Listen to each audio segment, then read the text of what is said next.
Ayan, magandang tanghali mga ka-Idealand.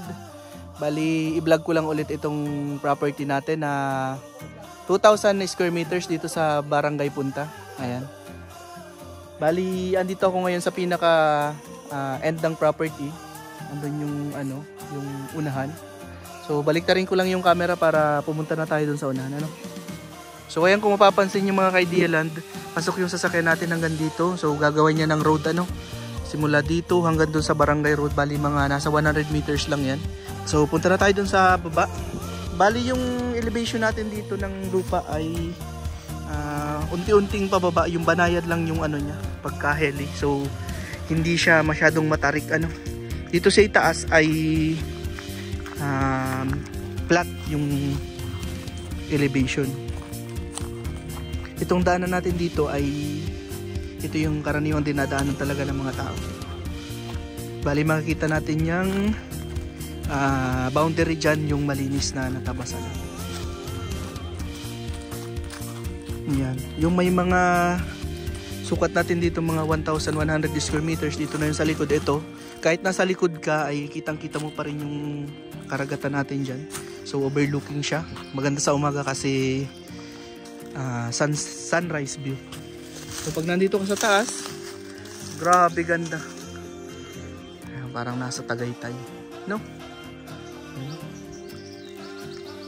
So, yung natin dito, mga 1,100 square meter, yung nasa latla natin ay meron tayong right of way na dadaan dito sa gitna. Tapos may right of way din na papunta dito sa tabi. Bali, parang letter T siya. Tapos, papunta din dun sa pinakaunahan para may access lahat ng nakabili dito sa hulihan. Meron po tayong 10 meters na access, beach access dito sa harapan ng dagat. Kasi yung iba po ay gusto lang ay may access sila sa dagat, medyo malapit sa dagat. Kaya bibigyan po natin sila ng 10 meters na access dun sa unahan. Ayan, ang ganda nitong puno na ito. Kung sino makakakuha ng pwesto na to na 1,100 square meters, meron tayong puno dito. Ewan ko anong puno yan. Bali, kitang-kita dito mga ka-Idealand yung kabundukan ng Ragay. Ayan, kitang-kita natin yung parola pag naandito ka sa Ayan. Kitang-kita yan. Bali, ayan yung kasama natin, si Sir Jeff. Yun yung Pasakaw dito, sa banda dito, mga sa Bicol region. Ewan ko kung kita dito mga ka-Idealand yung Mayon Volcano kapag napakaganda ng panahon. Sabi nila natatanaw daw dito Bali, dito yung sunrise view natin mga ka-Idealand, napakaganda kasi kitang-kita natin bawat umaga habang nagkakape tayo. Pwede nating masilayan yung pagsikat ng araw. Tapos kitang-kita mo pa yung buong kabikulan yung bundok, tapos kitang-kita natin yung napakagandang dagat. Mamaya pupunta tayo dun sa baba para makita natin kung gaano kaganda yung dagat. Ang kagandahan dito mga ka-Idea Land ay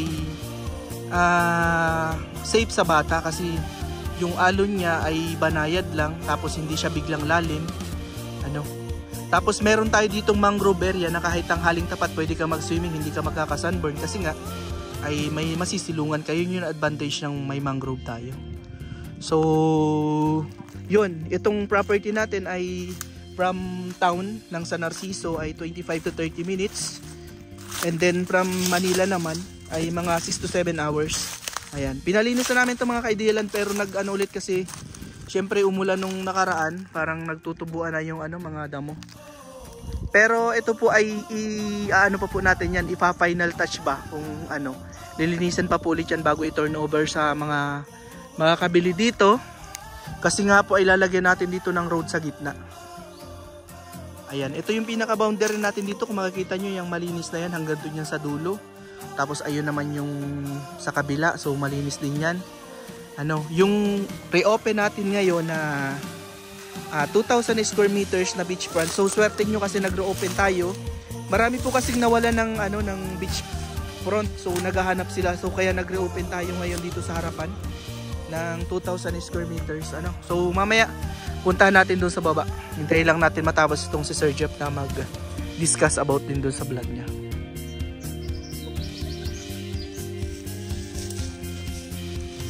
Yan, ito yung pinaka-view natin dito. Bali, i-highlight ko lang ulit para mas makita nyo mga ka-Idea Land. So hinahinayin ko lang na video para mas ma-internalize nyo kung ano yung naandito mismo sa lugar. Ayan, bali kita dito yung island ng sa Burias ata yan. Burias Island na po ata yan.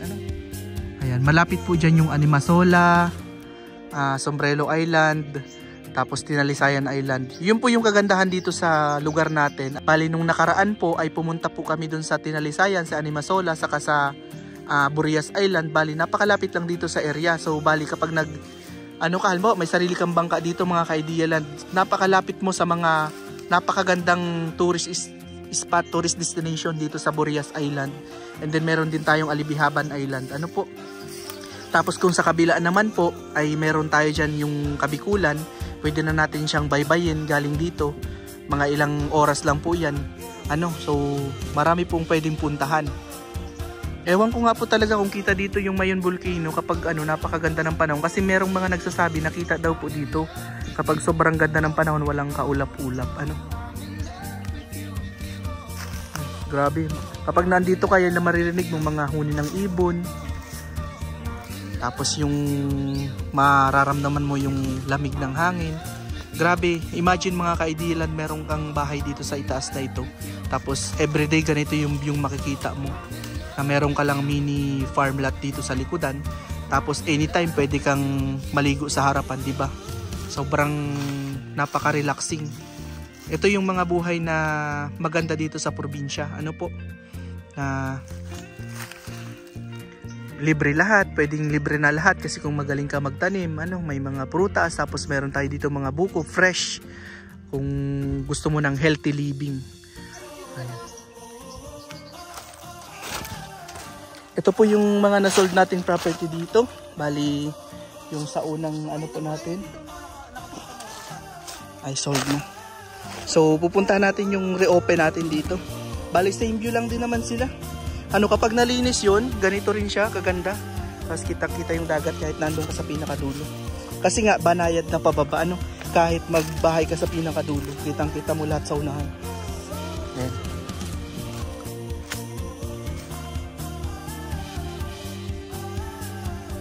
Ayan mga ka-Idea Land, bali nandito na tayo ngayon sa pinaka-beachfront niya.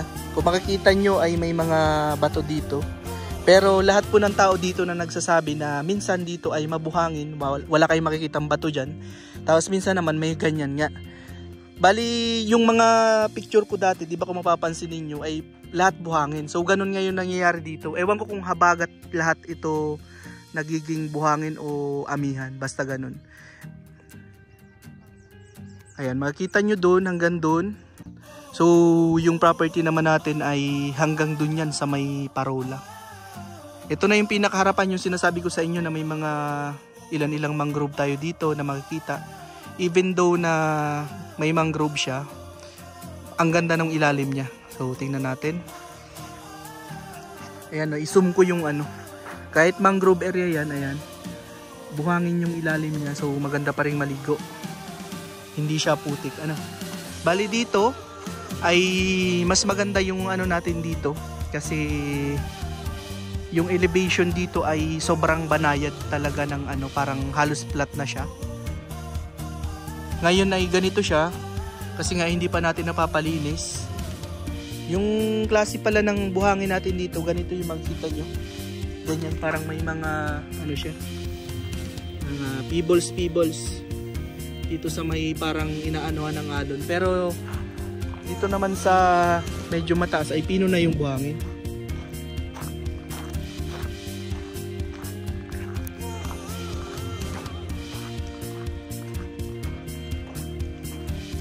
Ito mga ka-Idealand ay 2,000 square meters, tapos yung frontage natin ay 20 meters. So malapad siya, ano?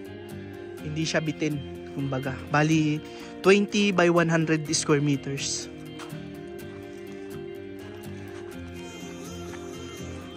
Yan, oh, ganda ng ano. Bali nung nakaraan, pagpunta namin dito, dyan kami naligo sa ilalim ng mangrove area. Kapag high tide mga ka-Idealand, kahit hindi ka na pumunta dyan hanggang dito, ay malalim na po yan. Ano? Hindi mo na kailangan pumunta dyan para lang maligo. So kung gusto mo naman pumunta dun sa unahan, ayan, may mga open tayo dito. Katulad nyan, open din yan. Ayan, oh. So ang ganda nung mangrove dun, ang ganda ng ilalim mo. Pwede kang maglagay ng duyan.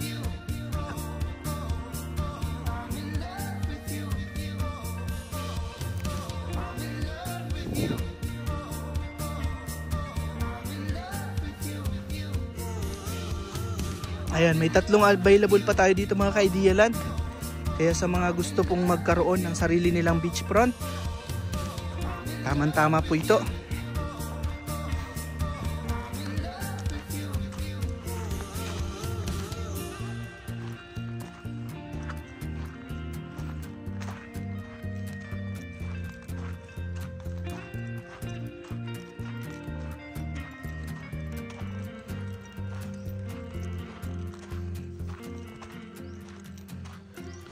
Yan, dito po sa part na to ay may isa tayong open na walang bakawan.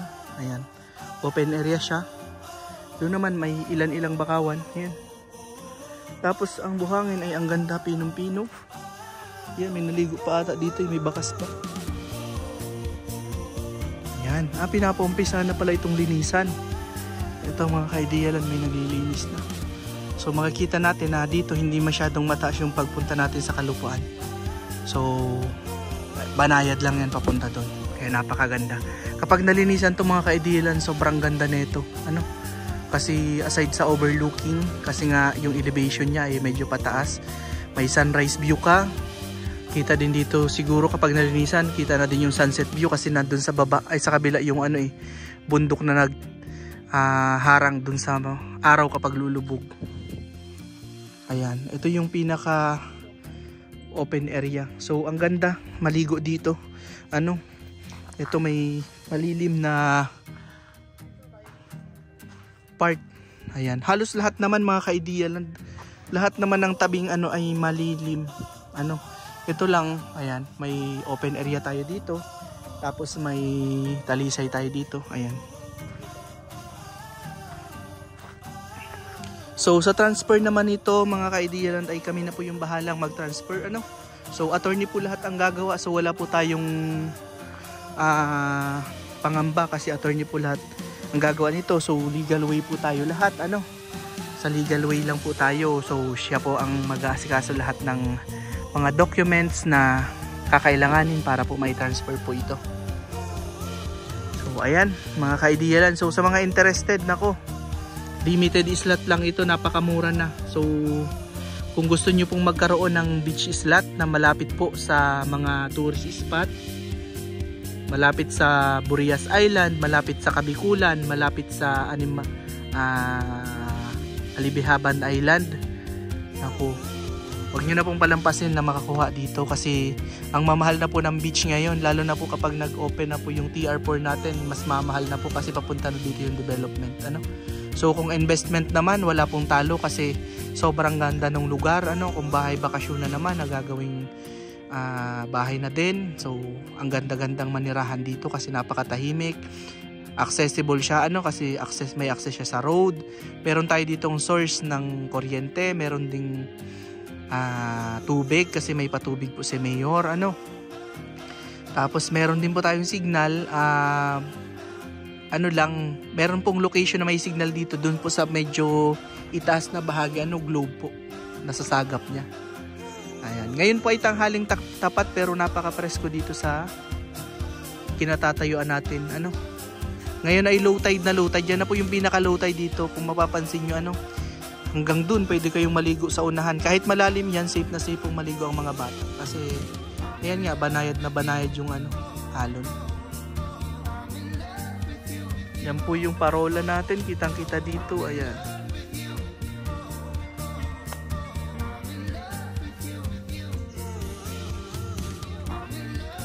Ayan mga kaidilan, kung interesado ka dito sa property natin na ipinakita ngayong araw, pwede nyo akong kontakin sa aking messenger, sa aking Viber, saka sa aking WhatsApp. Yung number ko po kasi minsan ay walang signal kasi nga po yung bahay namin ay walang signal, internet lang kami. Kaya hindi nyo po ako makontak. Ayan. So kung interested ka, pag-usapan po natin para masamahan po kita dito sa property at para mapag-usapan natin yung mga information about po dito. So maraming salamat po.